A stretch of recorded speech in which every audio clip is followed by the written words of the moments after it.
Hello everyone, today we will discuss about the placental abnormalities. तो placenta सबसे पहले क्या होता है?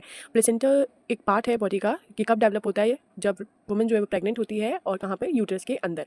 और इसका काम क्या होता है कि ये जो है हमारी जो फीटस है, डेवलपिंग फीटस यानी कि बेबी जो है, उसे कनेक्ट करता है हमारी किससे? अम्बलाइकल आर्टरी, अम्बलाइकल कॉर्ड के थ्रू। किससे कनेक्ट करता है? फीटस को अम्बलाइकल कॉर्ड के थ्रू कनेक्ट करता है मदर की, ठीक है, जिससे क्या है, सारे न्यूट्रिएंट्स जो है मिलते हैं, ठीक है।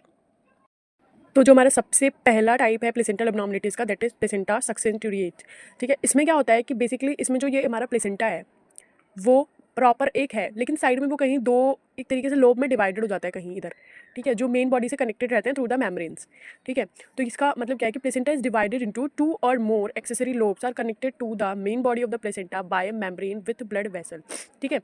इसको हम ये कह सकते हैं कि ये जो है एक स्मॉलेस्ट फॉर्म है बाइलोब्ड प्लेसेंटा की। बाइलोब्ड प्लेसेंटा होता है ना, जिसमें हमारे प्लेसेंटा के एक से ज़्यादा लोब्स होते हैं, तो ये एक छोटा फॉर्म है उसका। तो दिस इज द प्लेसेंटा सक्सेनिएट।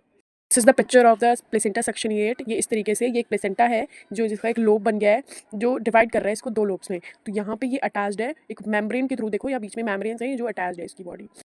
तो नेक्स्ट हमारी जो एब्नॉर्मलिटी है प्लेसेंटा की, दैट इज द प्लेसेंटा स्पूरिया। इसमें क्या होता है कि एक स्मॉल पार्ट जो है प्लेसेंटा का वो मेन प्लेसेंटल बॉडी से सेपरेट हो जाता है, ठीक है। यहाँ पे क्या होता है कि वो मेम्ब्रेन से कनेक्ट है विद ब्लड वेसल, लेकिन इसमें क्या है, जिस वो कनेक्ट तो होगा, मतलब ऐसे ही होगा सेम, एक अलग से प्लेसेंटा की बॉडी बन जाएगी, लोब बन जाएगा जो कनेक्ट होगा मेम्ब्रेन से, लेकिन वहाँ पे कोई भी ब्लड सप्लाई नहीं होगी, वहाँ पे कोई भी ब्लड सप्लाई नहीं होगी। Small part of placenta is separated from main placenta and is covered by communicating membrane which has no blood vessel to connect to main placental body.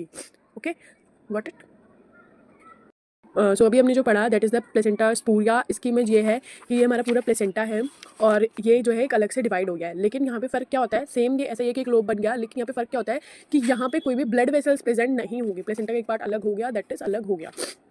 So next type of placental abnormality is bilobed placenta, जिसे हम placenta बाइलोबेटा या फिर बाइपेराटाइट भी बोलते हैं। इसमें क्या होता है कि जब प्लेसेंटा जो है रफली डिवाइडेड हो दो इक्वल पार्ट्स में, दोनों ही पार्ट्स जो है वो कनेक्टेड हो एक दूसरे से, कैसे?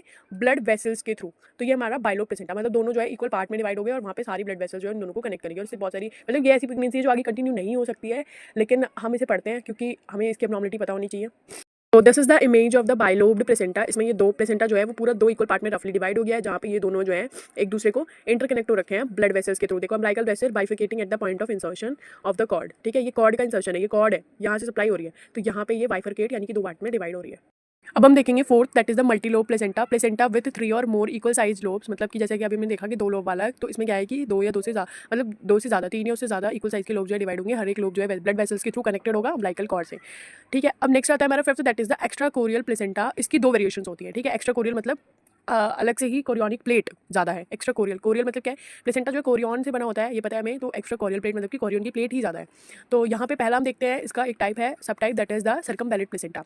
इसमें क्या होता है कि जो मेटरनल प्लेट है, मेटरनल प्लेट को हम बेसल प्लेट भी कहते हैं, मेटरनल साइड जो है प्लेसेंटा की वो बड़ी होती है, और जो फीटल साइड है जिसे हम कोरियोनिक प्लेट कहते हैं वो छोटी होती है। सो जो मेटरनल सर्फेस है प्लेसेंटा की, वो फीटल सर्फेस को एक रिंग की तरह सराउंड कर लेती है, मतलब ऐसी कोई प्लेट है, वो ऊपर से बड़ी वाली प्लेट है, तो वो बड़ी वाली प्लेट छोटी वाली प्लेट को पूरा कवर कर लेती है, तो इस तरीके से रिंग की तरह सराउंड कर लेती है। तो इस मिस अलाइनमेंट की वजह से जो दो प्लेट्स के बीच में हो रहा है, तो वहाँ पे क्या है कि जो साइड्स हैं, साइड्स में जो है हेमाटोमा हो जाता है, प्लेसेंटा की जो मार्जिन है वहाँ पे हेमाटोमा यानी ब्लड का एक्यूमुलेशन हो जाता है। नेक्स्ट इसका सब टाइप है सर्कम मार्जिनेट प्लेसेंटा, जिसे हम प्लेसेंटा मार्जिनेटा भी बोलते हैं। इस कंडीशन में क्या होता है कि एक थिन फाइब्रस रिंग प्रेजेंट होती है मार्जिन पे फीटल ब्लड वेसल, जिसकी वजह से क्या है, फीटल ब्लड वेसल्स जो है टर्मिनेट हो जाती है साइड्स पे। साइड पे एक मार्जिन प्रेजेंट है, तो क्या होती है, फीटल ब्लड वेसल्स जो है वो टर्मिनेट हो जाती है। This is the image of the extrachorial placenta, जिसकी दो वेरिएशन है। सबसे पहले ये सर्कमवेलेंट है, मान लो ये ऊपर वाली हमारी फीटल वाली साइड है कोरियोनिक प्लेट, और नीचे वाली मदर वाली साइड है, तो वो जो है इसको कवर कर रहा है, साइड में क्या है, ये हेमाटोमा हो रहा है, ठीक है, यहाँ पे क्या ब्लड सप्लाई नहीं हो पा रही है। नेक्स्ट है this, that is the circummarginate placenta.